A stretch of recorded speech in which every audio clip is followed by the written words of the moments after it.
Nung umagang iyon, biglang nabulabog ang Valenzuela. Isang itim na maleta ang natagpuang nakahandusay sa gilid ng kalsada sa isang industrial area.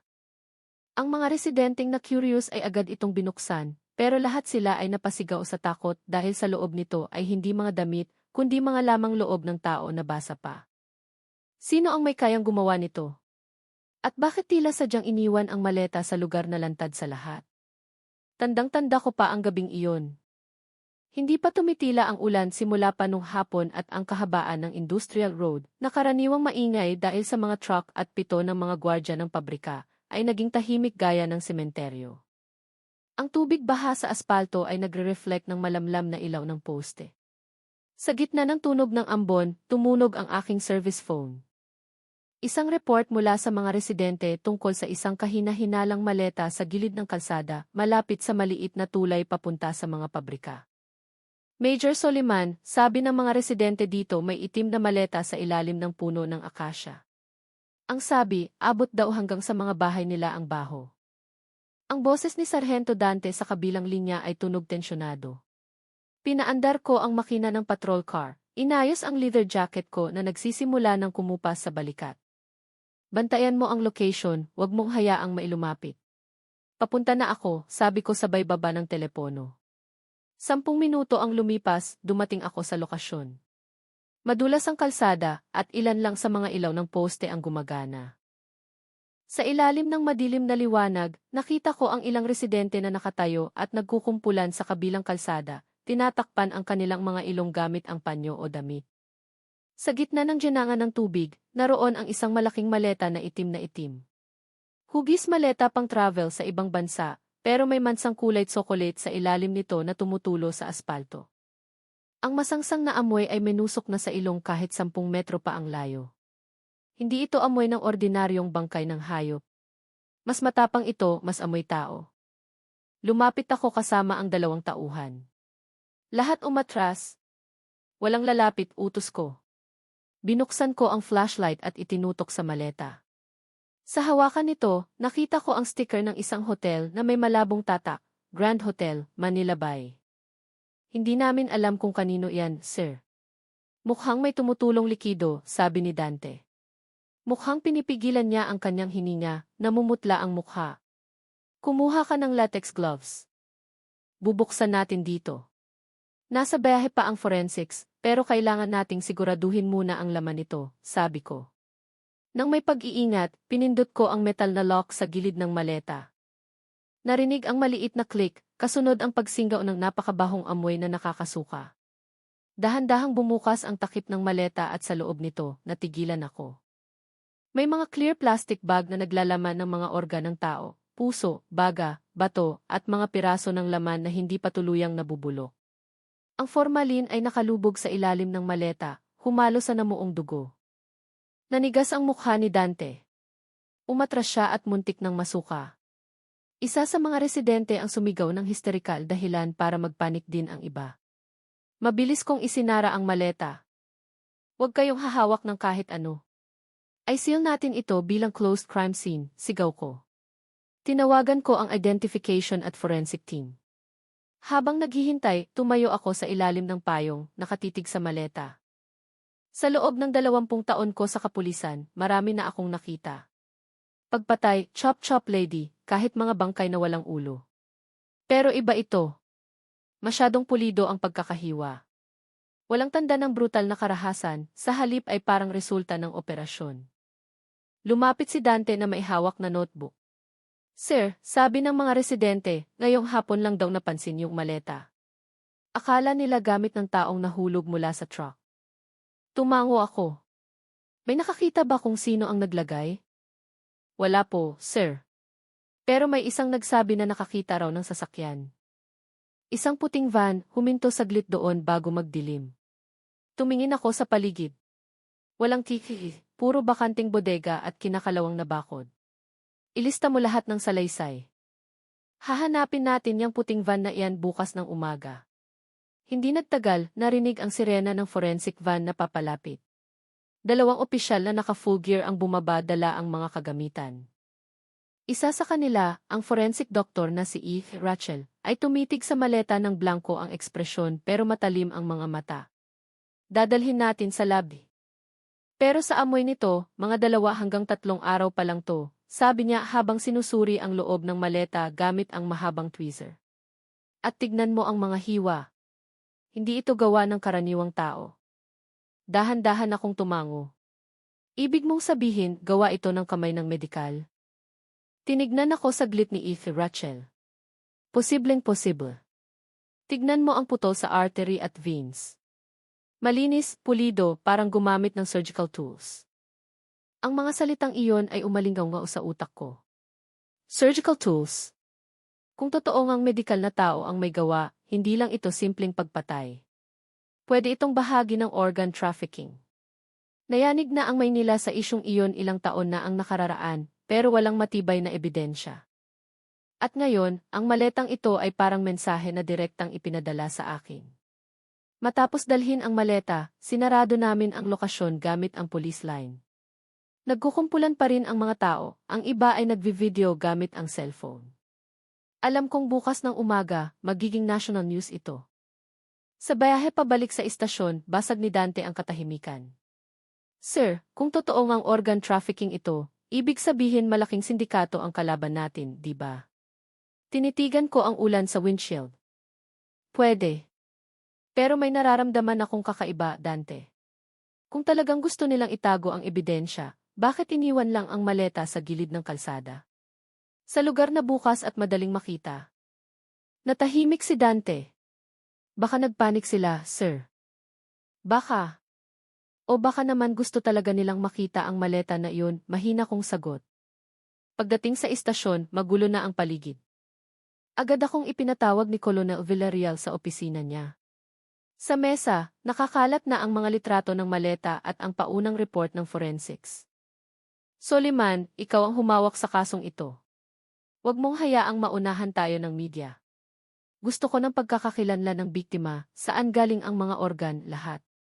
At hanapin mo kung sino ang may-ari ng maletang iyan sa lalong madaling panahon, mariin niyang utos.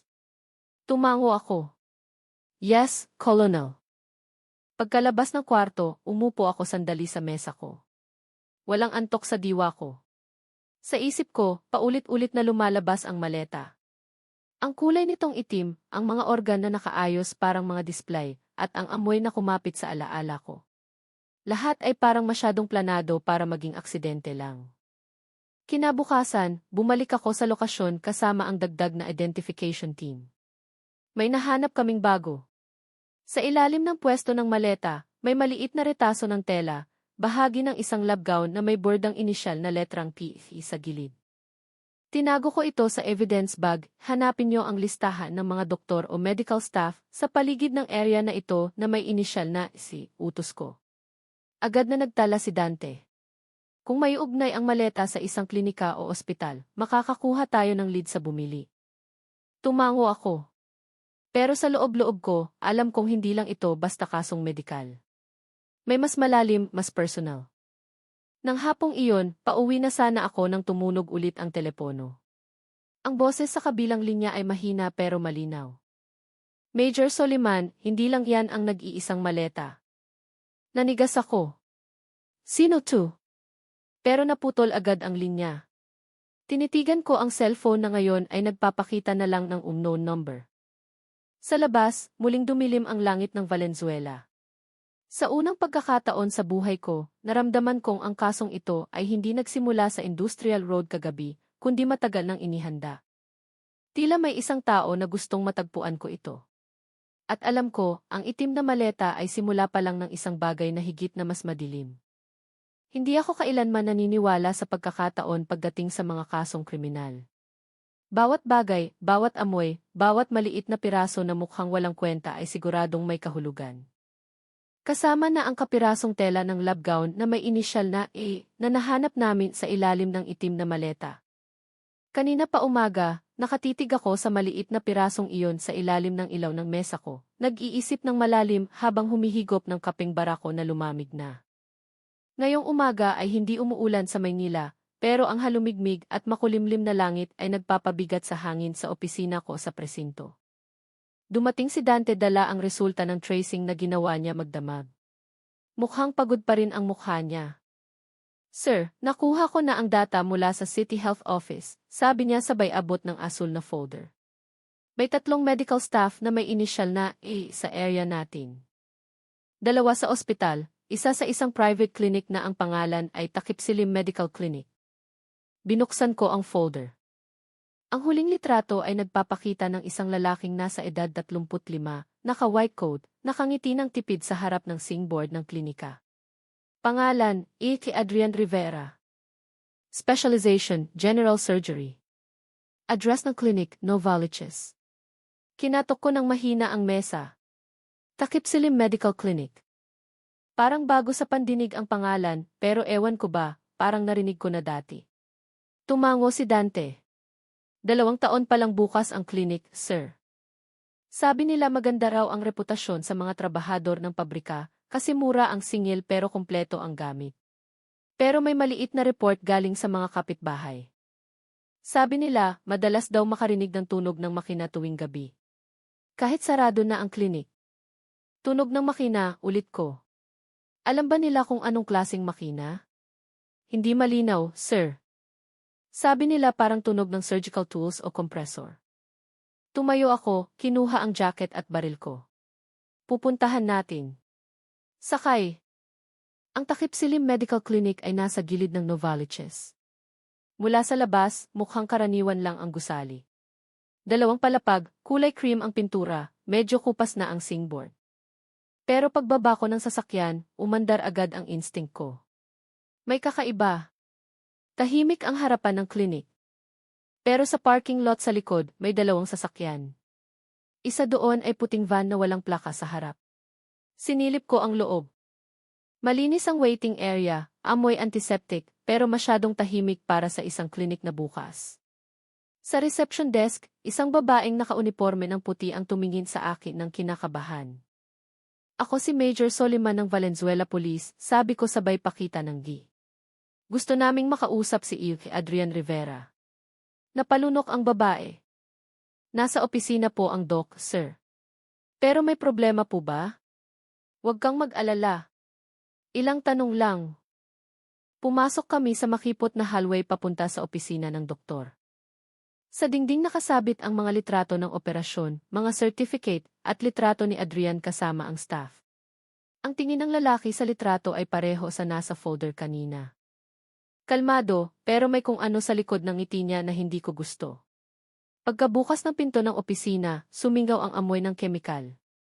Sa loob, nakatayo si Adrian malapit sa mesa niya. Matangkad siya, nakasalamin na manipis, at ang mga kamay ay mukhang makinis pero tensyonado. Magandang umaga, sir. May maitutulong ba ako? Ang boses niya ay kalmado pero alerto. Tumango ako bilang paggalang. Iniimbestigahan namin ang kaso ng natagpuang itim na maleta sa Industrial Road. Nakakita kami ng piraso ng lab gown na may inisyal na E sa lugar. Gusto naming siguraduhin kung sa inyo iyon. Saglit na nagulat si Adrian bago ngumiti ng tipid. Hindi lang naman po ako ang sir, pwedeng kahit sino. Pero kung gusto niyong tignan ang mga lab gown ko, sige lang. Binuksan niya ang kabinet, pinakita ang ilang nakahang na white coat.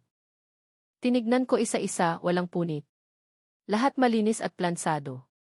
Pero nang lumapit ako sa mesa, may nakita ako. Sa ilalim ng tumpok ng files ng pasyente, may mansang kulay kalawang sa ibabaw ng papel. Dugo, bulong ko. Agad kumuha si Adrian ng tissue at tinakpan ang mansa. Pasensya na, sir. Baka galing sa sugat ng pasyente kagabi. Hindi ako sumagot. Ang mata ko ay nakapako sa estanting bakal sa likod ng mesa. May ilang bote na may label na formalin at isang medical cooler na may sticker na "Do not touch." Karaniwan bang ginagamit ang lahat ng ito sa general clinic na gaya nito? Tanong ko. Huminga ng malalim si Adrian. Tumatanggap kami ng donor bodies para sa anatomy training at research ng tissues, sir. May permit kami. Inilabas ko ang notebook ko. I-verify ko ang permit na iyan sa Department of Health. Nanigas ang mukha niya. Tumango siya ng marahan, pero kitang-kita sa mata niya ang kaba. Nung paalis na ako ng kwarto, bumulong si Dante, "Sir, tignan niyo to." Tinuro niya ang isang bagay sa dingding sa likod ng maliit na operating room sa tabi ng opisina ni Adrian. Mini thesis camera, pero patay ang ilaw ng indicator. Sinubukan naming hanapin ang control room, pero nakakandado ang pinto at si Adrian lang ang may susi. "Sir Police," bigla niyang sabi, mas mababa ang boses. "Kung pwedeng malaman, anong organ ang nahanap sa maleta?" Tinitigan ko siya. Sa ngayon hindi pa namin pwedeng sabihin ang detalye. Tumango siya ng marahan at nagsabi sa patag na tono, "Sana hindi akin ang maletang iyon." Ang mga salitang iyon ay tumatak sa isip ko habang pabalik kami sa istasyon. Sa sasakyan, nagsalita si Dante ng mahina. "Sir, mukhang matino yung doktor, pero parang may tinatago siya." Nanahimik lang ako. May bagay na hindi tugma. Kung talagang sangkot si Adrian, bakit ang kalmado niya habang iniimbestigahan? At bakit ang mga ebidensyang nahanap namin ay parang masyadong madaling makita? Tila ba ang lahat ay inihanda para ituro siya?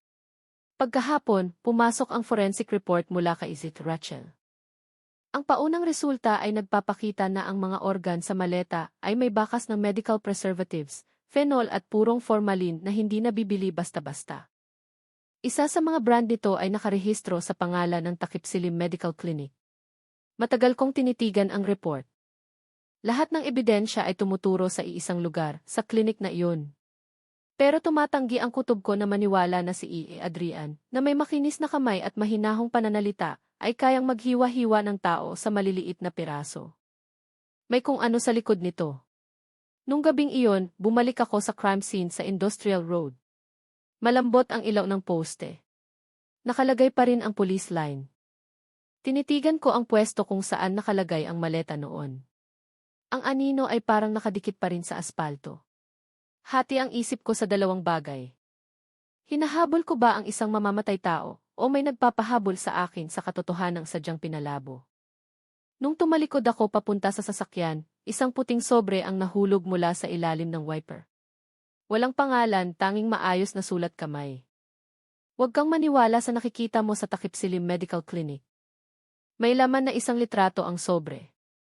Litrato ng isang lalaking naka-surgical mask sa operating room, pero malinaw na hindi si Adrian.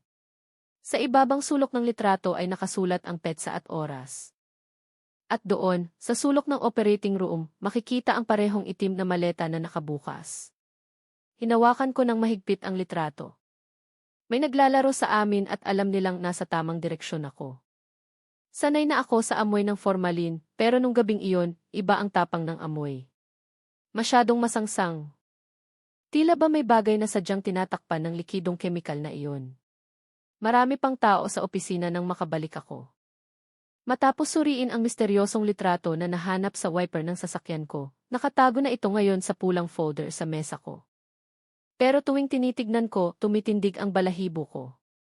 Ang lalaki sa litrato ay naka-surgical mask, medyo mataba ang pangangatawan, at sa likod niya ay malinaw nakita ang itim na maleta na katulad ng nasa Industrial Road. Ang nagpapakaba sa akin ay hindi lang ang litrato, kundi ang sulat sa sobre.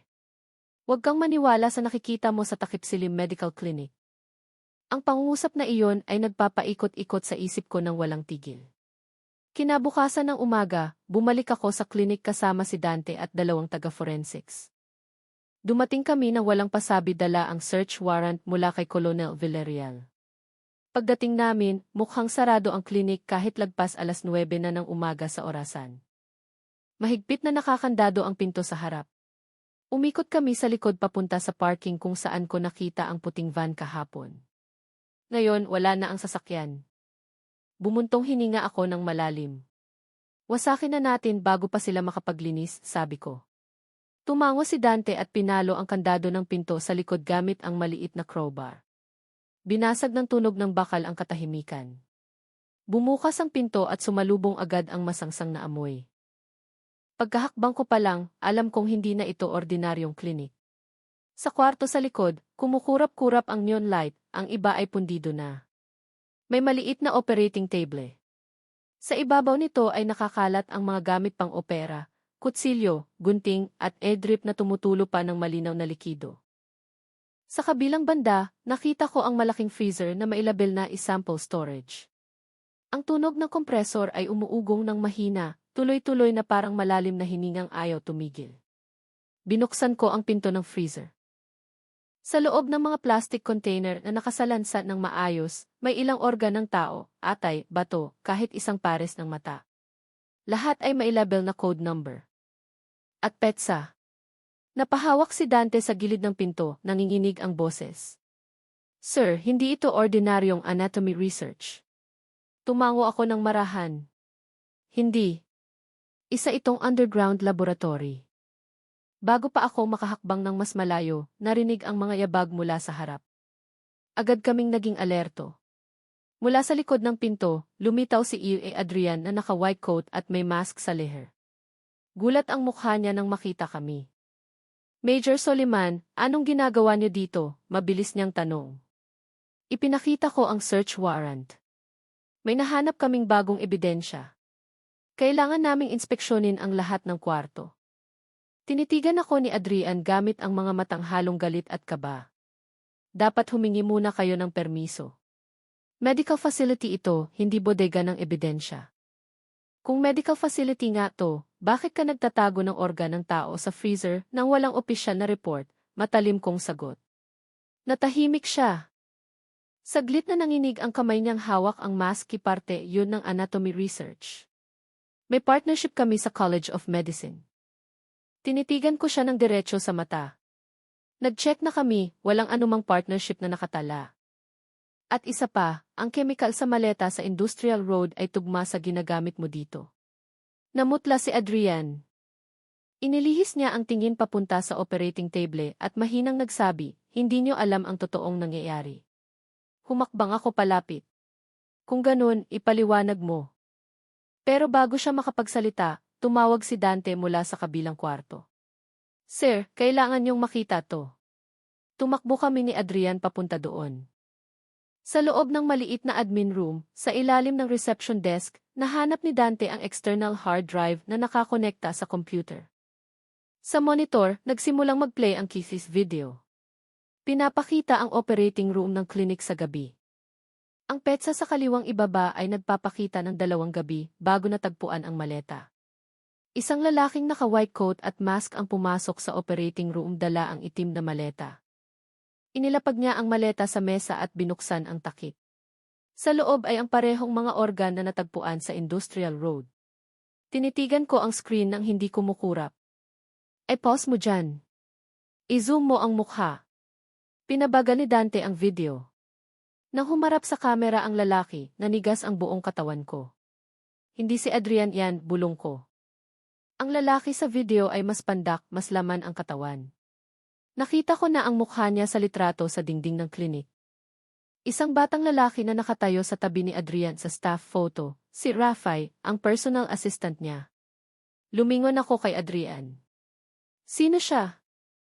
Matagal na tumitig si Adrian sa screen bago sumagot sa boses na halos hindi marinig. Si Rafay. Assistant ko. Nasaan siya ngayon? Yumuko si Adrian. Hindi na siya nagtatrabaho dito simula nung 1 buwan. Anong dahilan ng pag-alis niya? Nawalan siya ng mahal sa buhay.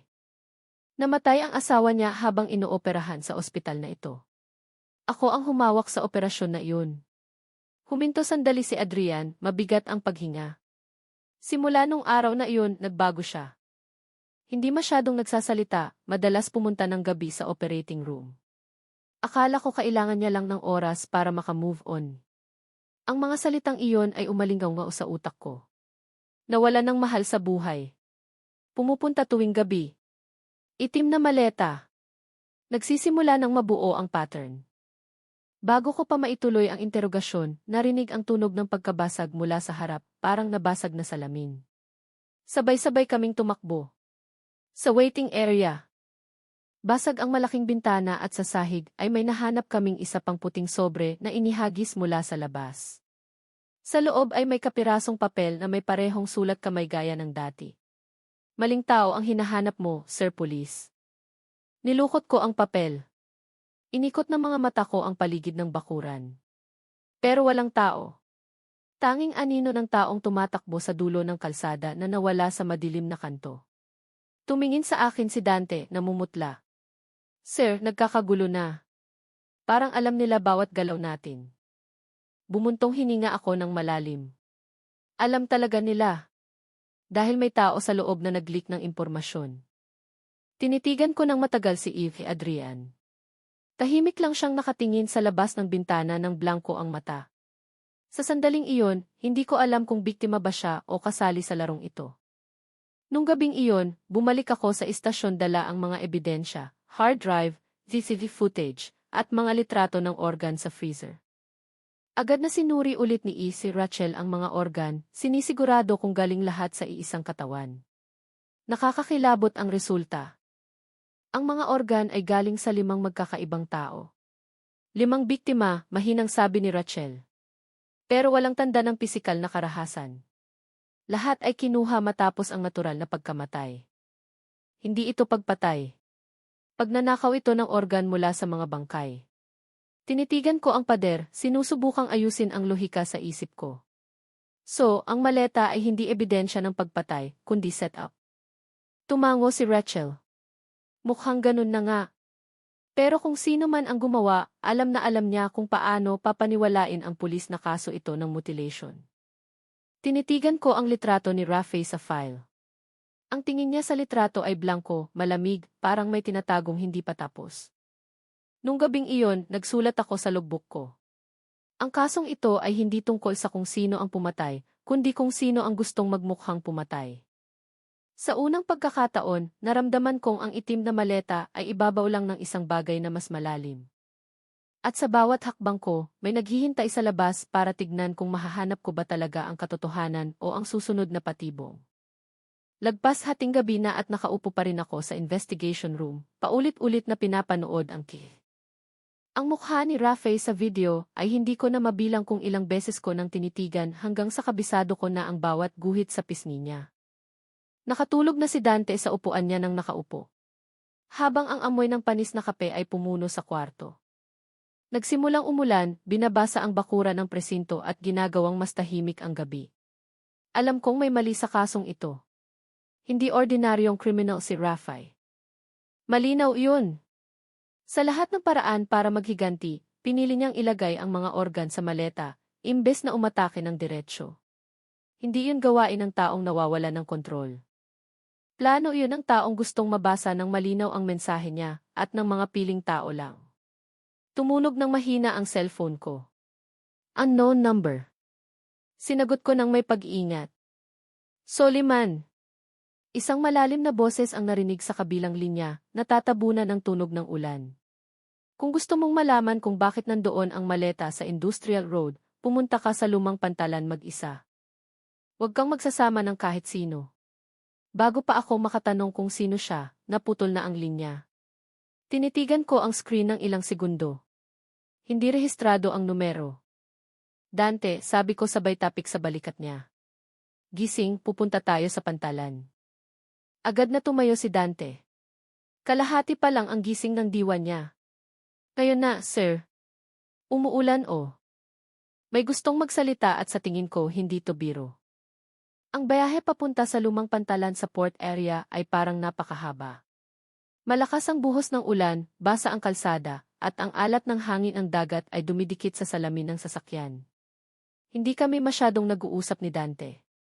Tanging tunog ng wiper at ulan ang bumasag sa katahimikan. Matagal nang hindi aktibo ang parte na iyon ng pantalan. Mga kinakalawang na bodega, nakakalat na container, at mga ilaw na andap-andap. Pagdating namin, lagpas 2:00 na. Menusok sa balat ang hangin ng dagat, dala ang amoy ng bakal at putik. Bumaba kami ng sasakyan. Binuksan ang flashlight. Sir, sigurado kayong nandito pa yung tao? Mahinang tanong ni Dante. Alam niya ang pangalan ko, ibig sabihin alam niyang darating ako, sagot ko. Naglakad kami sa kahabaan ng pantalan at sa di kalayuan, nakita ko ang anino ng taong nakatayo sa ilalim ng bubong ng malaking bodega. Nang itutok ko ang flashlight, dahan-dahang lumitaw ang mukha niya. Magulo ang buhok, maputla, malalim ang mata. Si Rafe. Tigil. Pulis, sigaw ko. Hindi siya gumalaw, nakatingin lang sa akin mula sa malayo na parang kanina pa naghihintay. Alam kong darating ka, Major Soliman, sabi niya. Mahina ang boses pero malinaw. Tinatangay ng hangin ng dagat. Ikaw ang naglagay ng maleta, di ba? Ngumiti ng mapait si Rafay. Pero hindi ako ang nagsimula ng lahat. Binaba ko ng kaunti ang baril. Kung ganun, magpaliwanag ka. Tumingin siya ng blanko sa dagat. 2 taon na ang nakakaraan, isinugod ang asawa ko sa operating room dahil sa brain hemorrhage. Si E.A. Adrian ang humawak, sabi niya maliit ang tsansang mabuhay, pero nagtiwala ako sa kanya. Nag-donate pa nga ako ng sarili kong dugo. Pero pagkatapos ng operasyon, sabi nila nagkakomplikasyon. Pinapirma nila ako ng waiver. Hindi ko alam na nabigo na pala sila bago pa magsimula ang operasyon. Tumahimik ako at nakinig, sinusubukang intindihin ang direksyon ng kwento. Pagkatapos nun, patuloy niya, nagtrabaho ako sa klinik ni Adrian. Nakita ko ang lumang medical records at nalaman kong ginawa ang operasyon ng walang kumpletong kagamitan. Tinuloy pa rin nila kahit alam nilang delikado. At namatay ang asawa ko dahil sa kapabayaan. Nag-report ako sa ospital, pero tinakpan ang lahat. Patuloy pa ring nagpa-practice si Adrian, patuloy nang umingiti, parang walang nangyari. Nagsimulang magtubig ang mata niya, pero kalmado pa rin ang boses. Kaya gusto kong maramdaman niya ang parehong pakiramdam, na mawala ang lahat sa kanya. Alam kong hahanapin siya ng pulis kapag may kaso ng organ.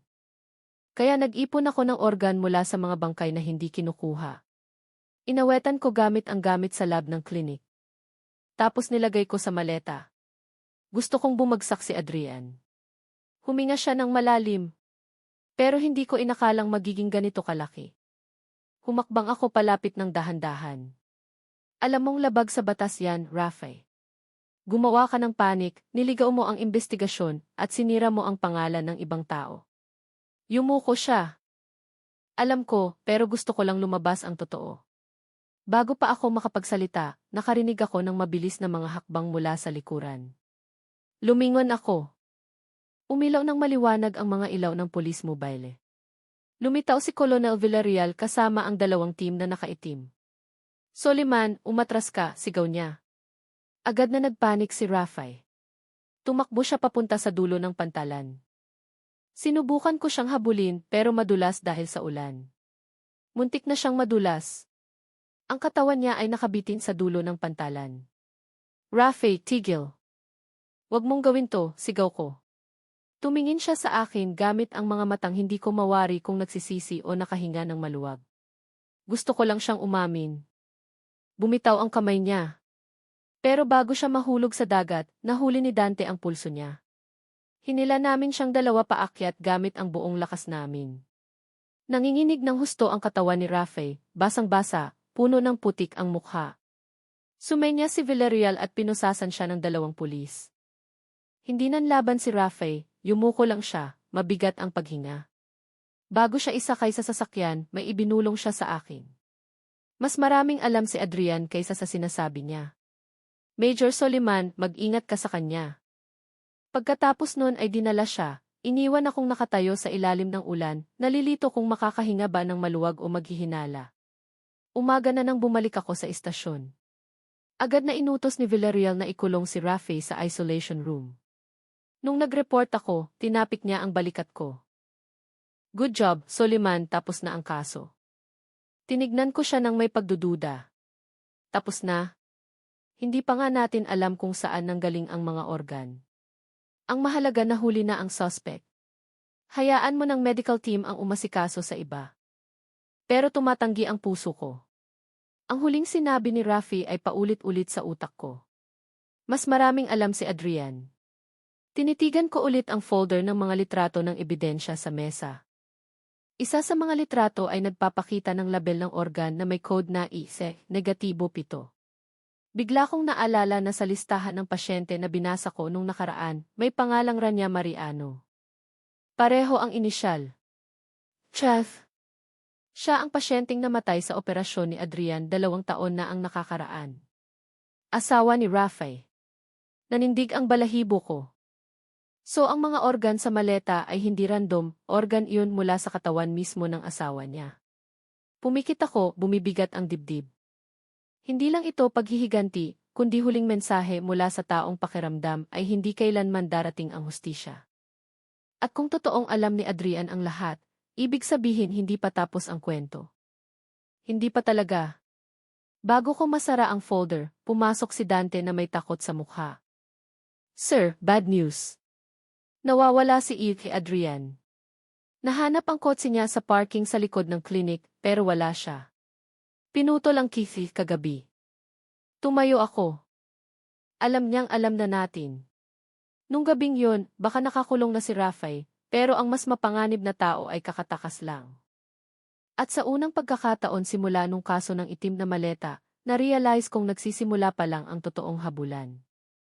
3 araw na simula nung mahuli si Rafael, pero isang bagay ang patuloy na gumugulo sa isip ko, ang pagkawala ni Adrian Rivera.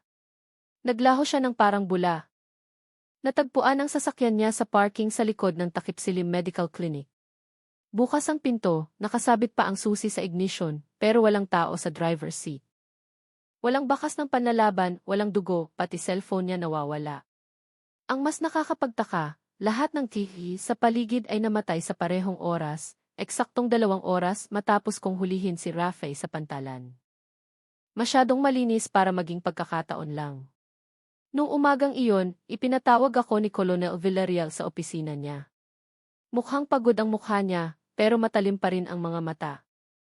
Soliman, iniisip mo pa rin ba si Adrian? Tanong niya. Opo, sir.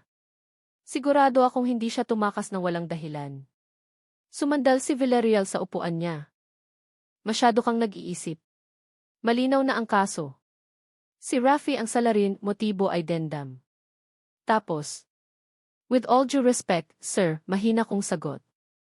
Si Rafi siguro ang gumawa, pero hindi siya ang utak. Sa likod ng lahat ng ito, may alam si Adrian na hindi pa niya nasasabi. Matagal akong tinitigan ni Villarreal bago nagsalita ng maikli, may 2 araw ka. Kapag wala kang resulta, isasara ko na ang follow-up investigation na to. Tumango lang ako. Ang 2 araw ay hindi sapat para hanapin ang taong baka nasa ibang isla na. Sinimulan ko ang umaga sa pagpunta kay Rachel, ang tanging tao sa klinik na mapagkakatiwalaan pa. Sinalubong niya ako sa lab ng Medical Center Manila na namumutla. Nabalitaan kong nawawala si Adrian.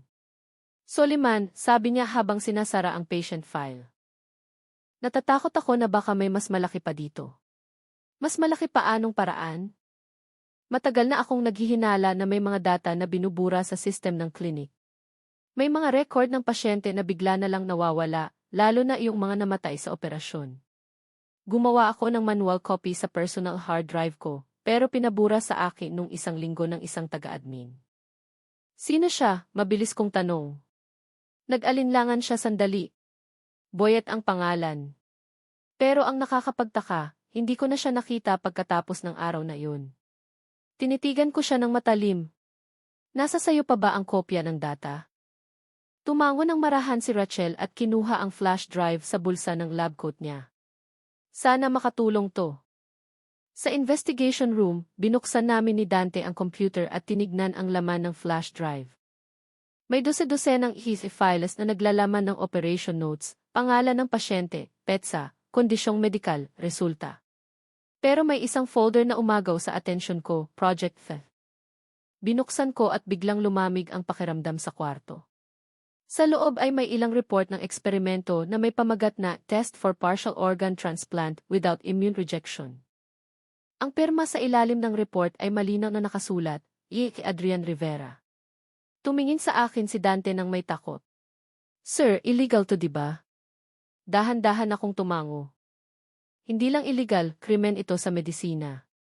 Tumayo ang balahibo ko sa laman ng report. Gumawa si Adrian ng serya ng transplant experiments nang walang ethical clearance gamit ang mga organ mula sa mga hindi kilalang bangkay. Ilang tala ang nagbabanggit ng key anonymous donor subject mula sa branch hospital. Mas malala pa, sa isa sa mga file, nakasulat ang petsa na kapareho ng operasyon ng asawa ni Rafael 2 taon na ang nakakaraan.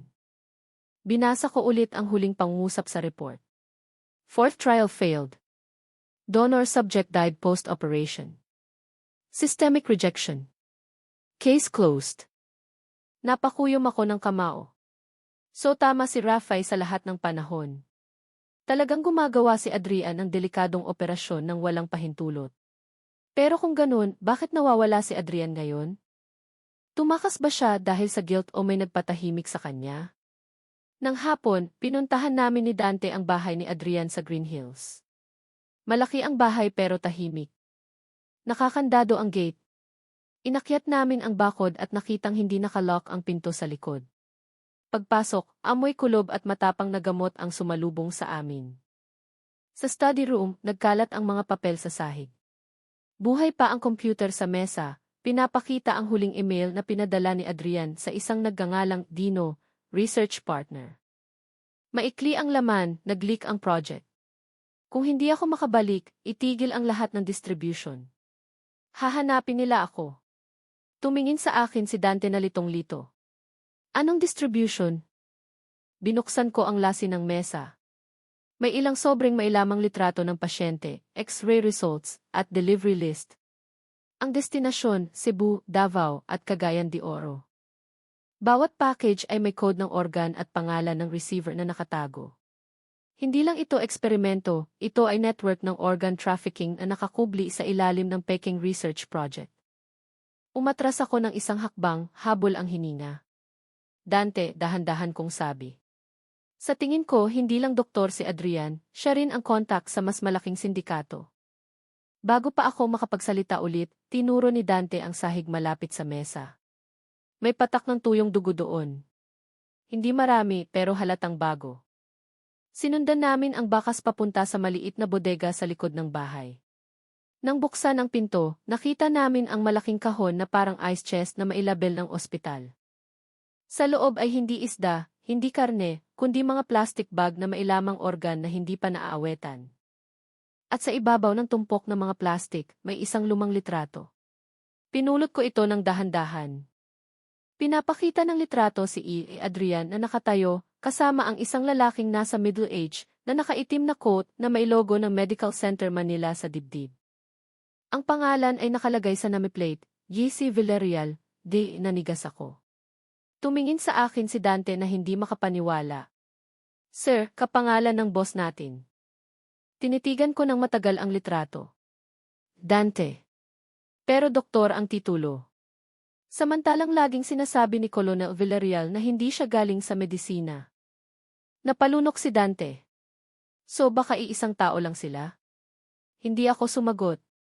Tinitigan ko lang ang litrato, sinusubukang lunukin ang katotohanang dahan-dahang lumalabas. May tao sa loob ng kapulisan na posibleng matagal nang alam ang tungkol sa sindikatong ito. Baka parte pa nga siya. Nung gabing iyon, bumalik ako sa istasyon dala ang flash drive at ang litrato. Pero nung papasok na ako sa evidence room, hinarang ako ng 2 pulis na nakaduty. Pasensya na, Major Soliman. Direktang utos galing kay Colonel Villarreal. Lahat ng files ng kaso ng maleta ay inilipat sa headquarters. Nilipat saan? Hindi namin alam, sir. Disuruh lang kaming isecure ang kwarto. Hindi na ako naghintay pa. Dumiretso ako sa opisina ni Villarreal pero walang tao. Sa mesa niya, may tasa ng kape na mainit pa at folder na may nakasulat na e-confidential, takip silim medical. Dahan-dahan akong umupo sa upuan niya. Kumakabog ang dibdib ko. Nagsisimula nang magkaroon ng saysay ang lahat. Tumakas si Adrian dahil may alam siya tungkol sa sindikato. Ginawang scapegoat si Rafi at may tao sa itaas nila na nagmamanipula ng investigasyon para tumigil ang lahat sa iisang punto, sa kamay ko. Tumingin ako sa bintana ng opisina na nakaharap sa kalsadang basa ng ulan. Sa refleksyon sa salamin, nakita ko ang sarili kong mukha. Pero ewan ko ba, pakiramdam ko ay may nagmamasid sa akin. Nag-vibrate ang cellphone ko sa mesa. Pumasok ang message galing sa unknown number. Masyado ka nang malapit, Soliman. Tumigil ka bago mahuli ang lahat. Hinawakan ko ng mahigpit ang cellphone.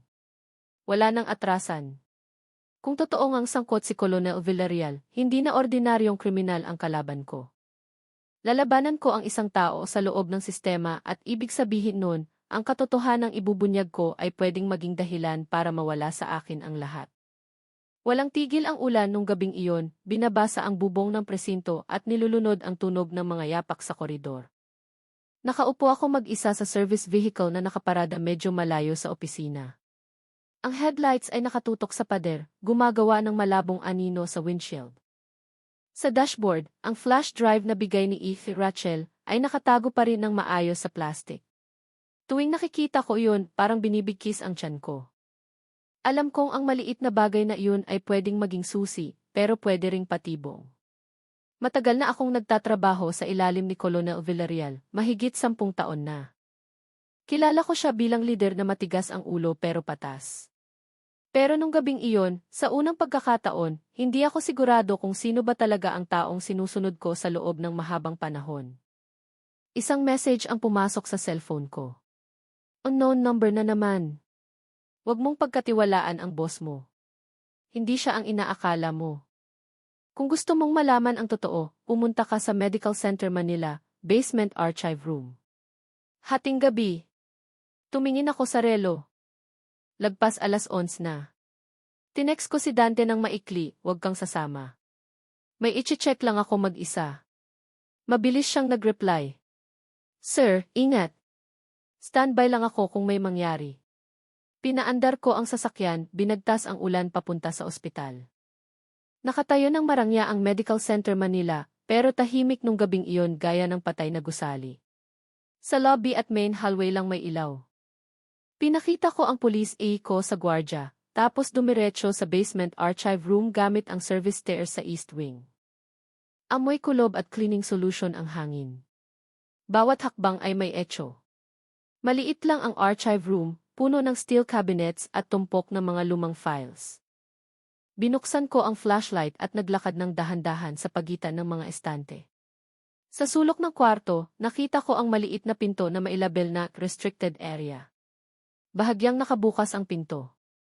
Mula sa siwang, nakita ko ang malamlam na ilaw at anino ng taong nakatalikod sa akin. Adrian, tawag ko ng mahina. Lumingon ang anino. Tama nga, si Adrian Rivera. Maputla ang mukha, sayo ang mata, magulo ang buhok parang ilang araw nang walang tulog. Major Soliman, mahina niyang sabi. Alam kong darating ka. Humakbang ako palapit. Nawawala ka, Adrian. Akala ng lahat tumakas ka. Umiling siya. Hindi ako tumakas. Nagtatago ako. May gustong magligpit sa akin. Sino? Si Villarreal. Tumaas ang boses ko. Ang boss ko. Hindi lang siya basta boss mo, mapait niyang sagot. Parte rin siya ng sindikato na gumagamit sa project ko. Lahat ng research na iyon, para sa medical purposes dapat nung una, pero nakita nila ang pera. Pinilit nila akong ibigay ang resulta ng eksperimento para sa illegal business nila. Sinubukan kong intindihin ang sinasabi niya. Illegal business. Ibig mong sabihin organ trafficking. Tumango siya. Mga organ galing sa ospital, galing sa mga bangkay na walang nag-claim, binebenta gamit ang research channel. Akala ko para sa science, pero para pala sa black market. May 2 katauhan si Villarreal. Isa bilang opisyal ng pulis, isa bilang doktor na nag-aayos ng distribution gamit ang peking pangalan. Napalunok ako. At alam ni Rafi ang lahat ng to. Nahanap niya ang mga pinek kong operation records. Gusto ko sanang umamin pero tinakot ni Villarreal ang pamilya ko. Sabi niya kapag nagsalita ako, mamamatay ako gaya ng subject. Tinitigan ako ni Adrian ng matalim. Si Jan ay asawa ni Rafi. Nanahimik ako. Bawat piraso ng katotohanan ay nagsisimula ng mabuo sa utak ko. Lahat ng ebidensya ay tumuturo sa iisang tuldok. Ang taong dapat na nagpapatupad ng batas ay siya pa palang utak nito. Biglang nakarinig ako ng mga yapak mula sa hagdan. Mabilis, mabigat at may ritmo gaya ng combat boots ng pulis. Nagpanik si Adrian. Nandyan na sila, nagmamadali niyang sabi. Kailangan mong umalis, kunin mo to. Inabot niya ang maliit na folder na may mga litrato at dokumento. Listahan iyan ng organ delivery at proof ng bank accounts na permado mismo ni Villarreal. Itago mo iyan.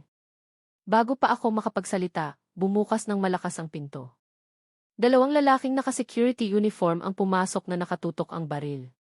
Taas ang kamay, sigaw nung isa. Itinaas ko ang kamay ko. Sinubukan ni Adrian na tumakbo sa kabilang direksyon pero pumutok ang baril. Tumama ang bala sa pader malapit sa ulo niya, dahilan para madapa siya. Hinila ko agad siya sa likod ng kabinet.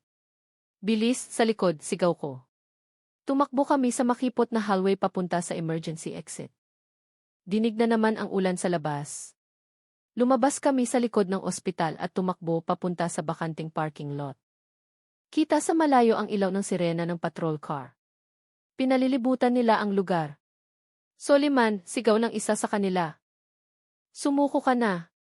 Pinoprotektahan mo ang suspect sa murder. Hindi ako makapaniwala sa narinig ko. Murder nino? Adrian Rivera. Lumingon ako. Nasa tabi ko pa si Adrian. Hinihingal, namumutla ang mukha. Binabaligtad nila ang lahat. Bumulong si Adrian, naghanda na sila ng kwento. Ako ang target. Ikaw ang isasakripisyo kapag nakialam ka. Nagitngit ang ngipin ko. Hindi ngayong gabi. Tumakas kami sa likod ng bakod at sumakay sa lumang taxi na dumaan sa main road. Sa bayahe, binuksan ni Adrian ang folder na dala ko. Sa loob ay may printout ng money transfer na nagkakahalaga ng milyon-milyon na pinadala sa account na may pangalang Isurya Medical Foundation na may digital signature ni Villarreal. Hindi ko na kayang itago to ng mas matagal, sabi ni Adrian. Gamitin mo ang data na iyan para pabagsakin siya. Pero mag-ingat ka, may tao siya kahit saan. Tinitigan ko ang ulan sa labas ng bintana. Ang mga ilaw ng Maynila ay kumukutita parang mga peking bituin sa gitna ng baha. Pakiramdam ko lahat ng pinaniwalaan ko ay nagsisimula ng gumuho. Hustisya, sistema, kahit ang unipormeng suot ko. Huminto kami sa isang bakanting bahay ng kakilala ko sa bandang Navotas. Doon nagpahinga si Adrian habang tinatawagan ko si Dante ng pabulong. Dante, huwag kang makikipag-usap kahit kanino. Hindi mapagkakatiwalaan si Villarreal. May ebidensya ako, pero kailangan natin ng oras para ilabas lahat.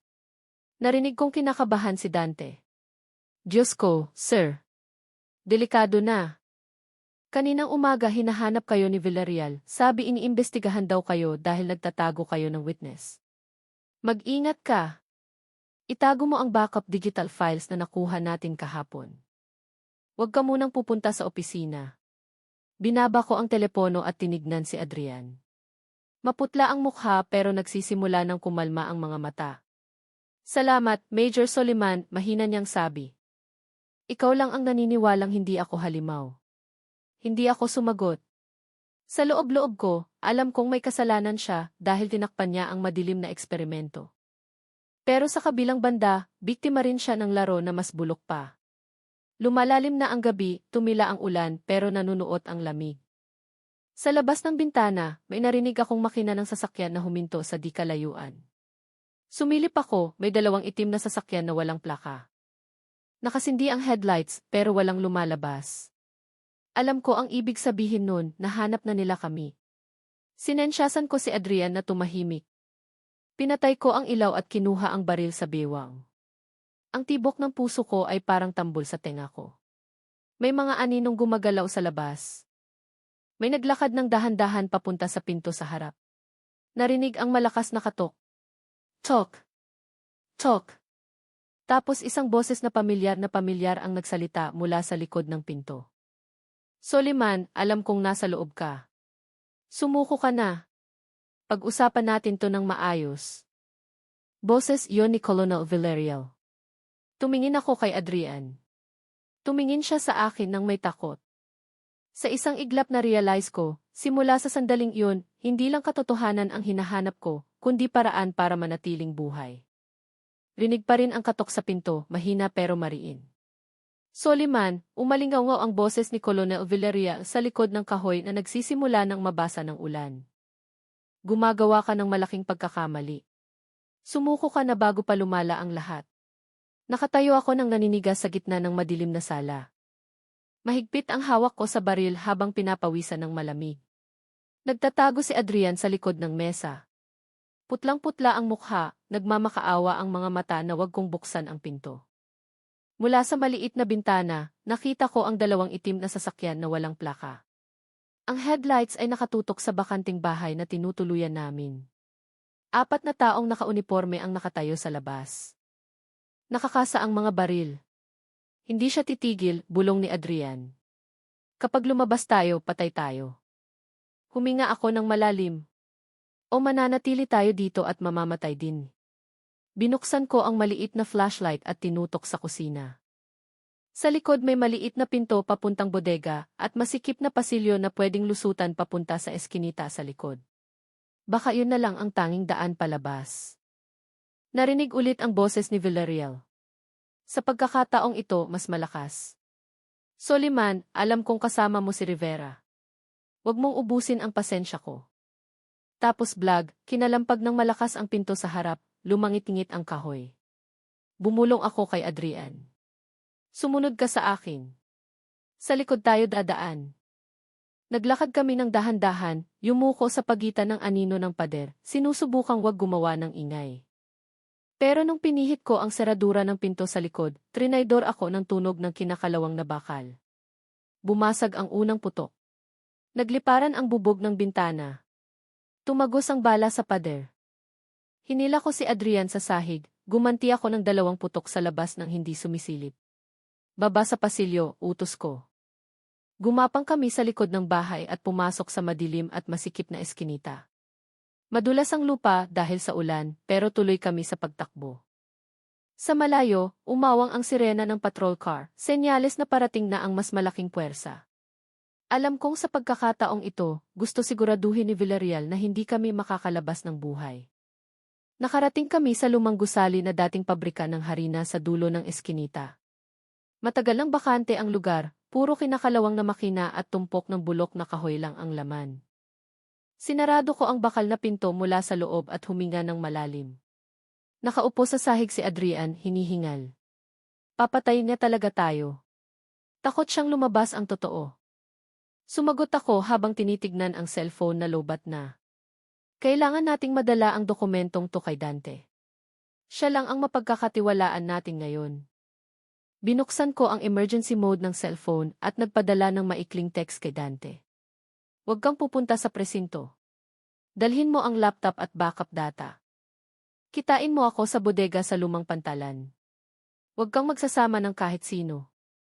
Alam kong pwedeng ma-intercept ang message, pero wala na kaming choice. Habang naghihintay, pinakita sa akin ni Adrian ang files ni Villarreal. May litrato ng autopsy results, listahan ng organ delivery mula sa iba't ibang ospital, pati permit for research na may official letterhead. Lahat ng dokumento ay may pirma ni Colonel Villarreal. Pero ang nagpatigil sa akin ay ang isang lumang litrato sa gitna ng mga papel. Litrato ng operasyon sa surgical room na may nakasulat na Project Negatibo 22. Sa sulok makikita sina Adrian at Villarreal na naka-surgical gown. Tinitigan ko siya ng matalim. Parte ka ng project na to simula pa lang. Yumuko si Adrian. Hindi ko maitatanggi pero hindi ko alam na papatayin nila ang subject ng research. Sabi nila si Rem ay pasyenteng walang pamilya. Yun pala asawa siya ni Rafay.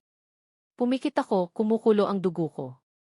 Lahat ng trahedyang iyon, lahat ng bangkay na hindi kilala, lahat ng maletang natagpuan, lahat ay parte ng maruming eksperimento na pinagtatakpan. Ginamit ni Villarreal ang kaso ng maleta bilang diversion para maniwala ang mundo na ang salarin ay ang doktor na tumakas, hindi ang pulis na nag-utos sa kanya. Makalipas ang 30 minuto, narinig ang mga yapak sa labas ng bodega.